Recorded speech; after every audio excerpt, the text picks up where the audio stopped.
I doubt that anyone that's here today or watching virtually does not know this character. He's strong.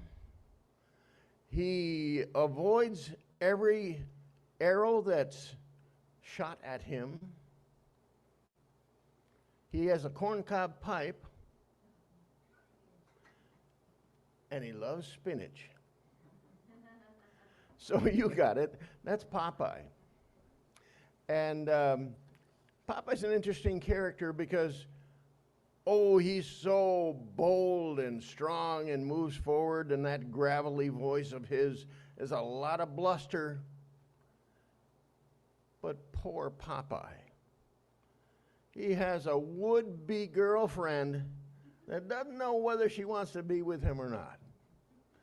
And so, even in that strong bluster that Popeye has, he has this circumstance in his life that's out of his control. And so, he is a perfect one to say, to kind of exemplify our humanness and how that works for us. Of course, our circumstances individually are a little bit different, but we're like Popeye in some ways. So you might think how you could be like Popeye. But that's not what the message about today.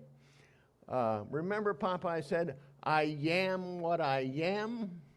Well, that's pretty close to I am that I am, which is our title for today. And we'll take a little lesson from Popeye as well, from spiritual wisdom from a couple of other places. So we're talking, when we say I am that I am, not only about something that's lofty and far off, but we're talking about our own authenticity.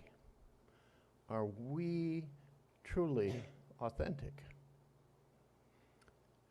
I am that I am has been translated different ways. And today we're going to look at a couple of different ways that that's translated and try to gain some truth from that consideration. So let's jump in. I do have a key spiritual truth, and at first you won't see how this ties in maybe, but before we get done, I hope you will. So pay close attention today. We're kind of getting into some things that take a little bit of connecting in our minds. The key spiritual truth: I am the way, the truth, and the life. As you probably know, that's a saying attributed to Jesus. I am the way, the truth, and the life. But let's get back to I am, and the first definition of I am. It's kind of like the Popeye definition, I am what I am. I am, or it could be translated, I am who I am. I am who I am. That idea that I can't change myself, or you can't change me, I just am what I am. That's a bit of a false authenticity, but a lot of us have acted that way, including myself. So I am who I am is when ego says I am. Ego self. Now, ego is a hard thing to define. I'm going to try to give a quick definition. Ego is all about I, me, my, mine, all about it, from a very human and a strictly human perspective. Ego says we're separate. I'm different from you. My concerns are different than yours. I'm working on what's good for me. Ego believes in that separation. Ego wants every bit of attention, I, me, my, mine, that it possibly can get. So I like to think of ego as a pretend sense of self. Eckhart Tolle talks about that. A pretend sense of self, because there is a self that's greater than that. So we put it with a small s, the small sense of self. So ego is completely survival oriented. Whether it's, pushing your way forward aggressively, or whether it's saying, oh me, oh my, I'm a victim. It's survival oriented and doesn't look ahead to true life. We remember we talked a little bit about the levels of consciousness. This is the victim level of consciousness, but a little bit of the victor too, because that survival instinct and those things we do to survive are not necessarily bad. So here we go. I am who I am. Victim and perhaps victor both. But it's one that puts on a myriad of faces sometimes, depending on who's listening or who you want to impress or who you don't want to disapprove of you. It's like a chameleon. Changes its color, changes its look. And that's ego. But you know, we're not confined to that ego. We're not confined to saying things like, well, I'm deficient. I'm not good enough. I'm not rich enough. I'm not happy enough. I am not. And it also is not the it also is prone to say, I'm the victim of this circumstance. And so my response is, I judge the circumstance, or I judge the person that has brought this into my life. And probably I blame them as well, because again, I'm looking for my survival, and anything out there that seems to threaten it, I'm going to push back against that. And ego, as much bluster as it may produce, will say, I'm limited. There's only so much I can do. There are a lot of things that aren't possible for me. Poor me. But ego will also sometimes say, I can do this, like that gravelly voice of Popeye. Moving forward, I am what I am. That's the first definition or translation of I am that I am.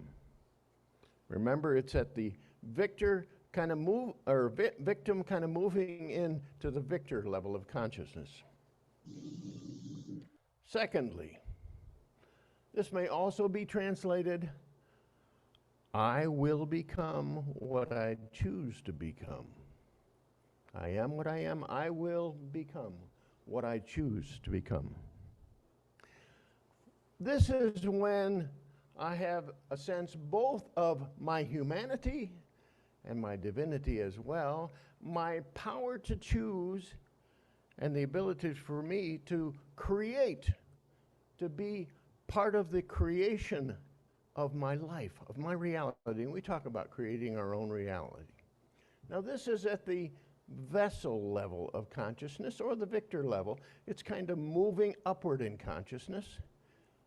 And this is what it means when I choose to become, I will become what I choose to become.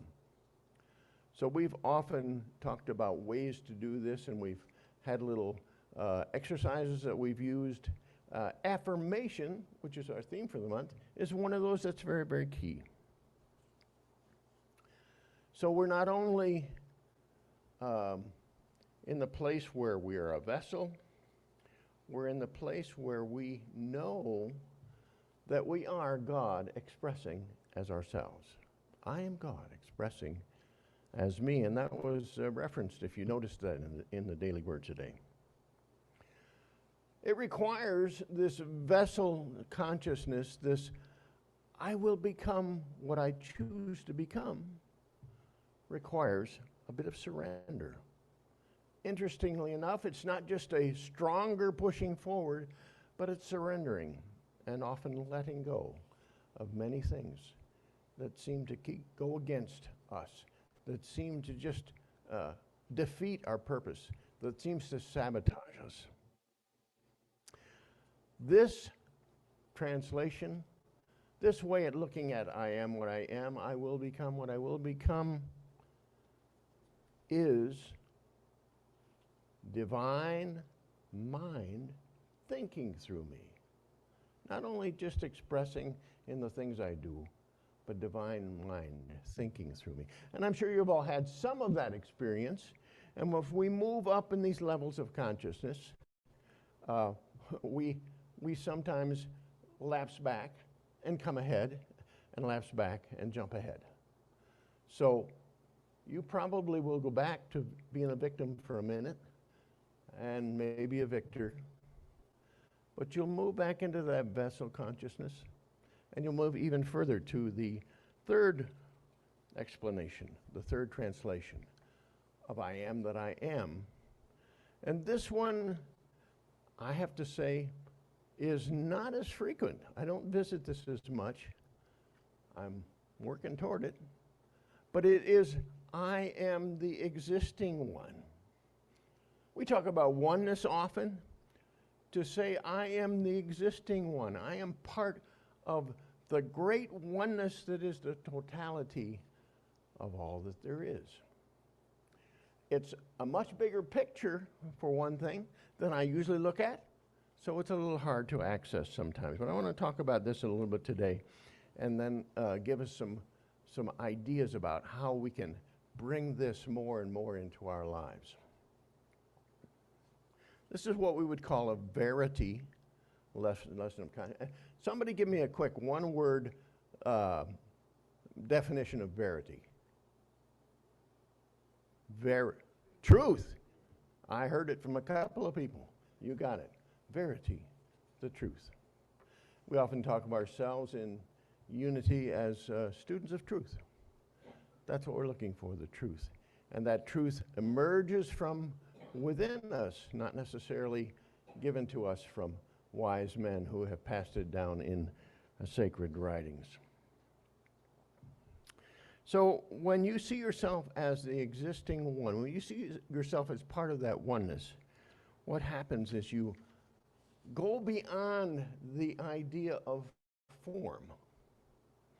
And this is a tough one, because we're so attached to this physical world and our physical selves that it's hard for us to see the qualities, the truth, the reality that is beyond the illusion of form. Form is illusory. So we're in a bit of new territory. It's a little difficult for us to get there, but we work at it. And we see it sometimes, and we're just in that one place where we can grasp a hold of it, and then it fleets away. It's a fleeting response that we have. I like to think of this as being conscious of being. That's a lot of beings, but we are beings, not necessarily people, not necessarily humans. We are beings, when we look at this big picture of oneness, being aware of our beingness. In this, we don't have any sense of separation. First of all, no sense of separation between us and the divine. We are divine. We don't necessarily show that all the time, but we are, in fact, divine. That's the way we were created. That's the way we're intended to be. I like this saying that was put together from a wise man in India. I don't think he ever wanted to call himself a guru, but his name is Sri Nisargadatta. This middle name I have hard. Sri Nisargadatta. I think that's it. Maharaj. He lived in India and devoted his life to just understanding existence. And so he would say this, in line with that oneness that we are, all beings reside in the one.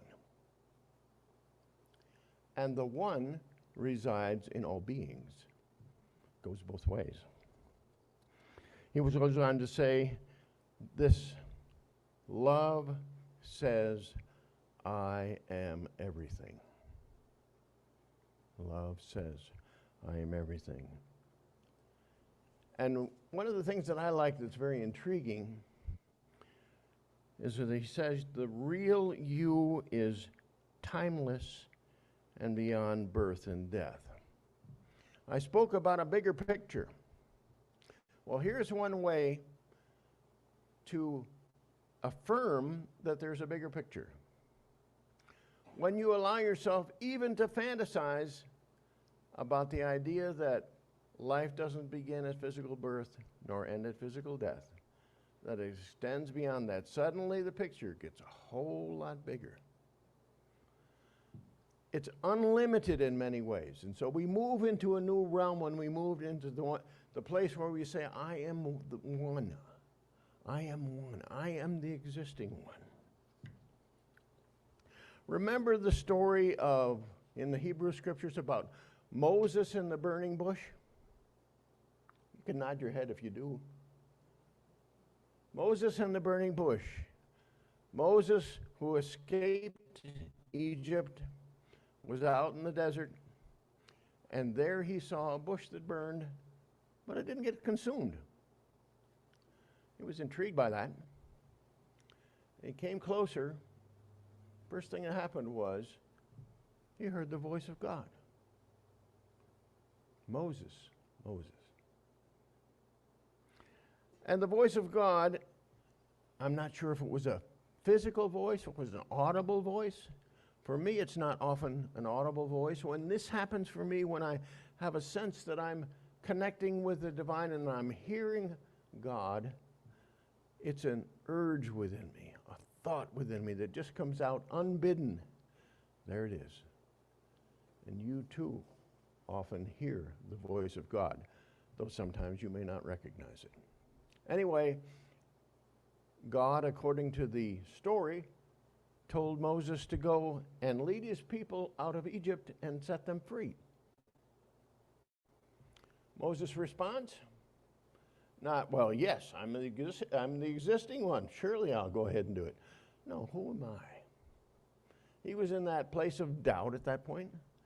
Who am I that I should be the one to go? I don't speak very well. I'm not the one you really want. But that voice of God said, yes, I'm talking to you, Moses. And yes, I will be with you. And I like to think around and in you as well. I will be you. I will be the expression you as you go to do this. Now that's the goal. That's where we want to be. Part of that oneness, part of the power and limitlessness, part of the big picture. And so, Tom, let's go to how do we do this? We've moved through these stages from victim to victor to vessel to verity or truth. And Rick, if you can pass those out to people that are here in person as well, we have a handout. And for those of you who are online, if you can take a screenshot of this or scribble down some of this. You see, we're back to our key spiritual truth. I am the way, the truth, and the life. So what I put down here is from my experience and my understanding. You can disagree with me, but just listen and take it in if you do. There's a truth and then a meditation question. We often encourage you to engage in meditation. And so a meditation question and then an affirmation that you can use. And you can modify this for yourself. 3 things. I am the way, the truth, and the life. Let's take the truth. I am the way. And in meditation, we may ask the question, what does the divine way look like in this circumstance or this situation? You'll find that's a very productive thing to meditate on. And after that, when you're going about in your day, take this affirmation with you. I am See, the I am is here so much in this. I am the divine way. And I like to think that could be equivalent to the right step. So first, the way. What does the divine way look like in this circumstance or situation? Affirmation, I am the divine way. Then, second truth, I am the truth. Oh, the truth is I am the truth. And the question would be, what is the truth about this circumstance or situation? So easy to get waylaid and think of something that really isn't the truth of it. It takes us on some journeys that don't really go anywhere. And the affirmation that we can take with us is, I am divine truth. Verity, I am divine truth. And then finally, I am the life. The question for meditation is, in this circumstance or situation, what does it look like to be divine? What does it look like to be divine life? Divine life is one of the powers that we talk about as the 12 powers of unity. It's to be energized, to be vitalized. And the affirmation can be, I am divine life. And I urge you to try these out. Try this meditation out.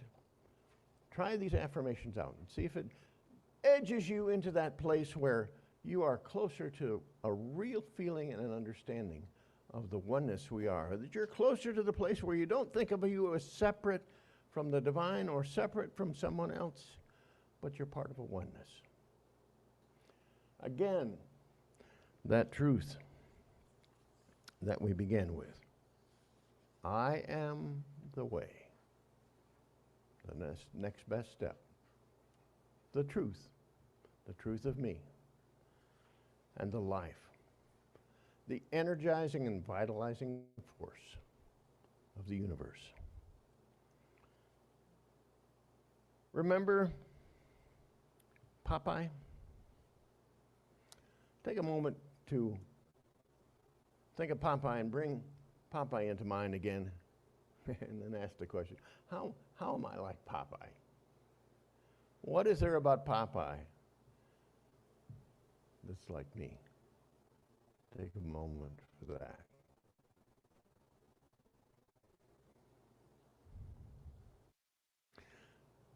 Then take a moment to see yourself in a different light, to see yourself in the grand picture of things, and think about, what is it like?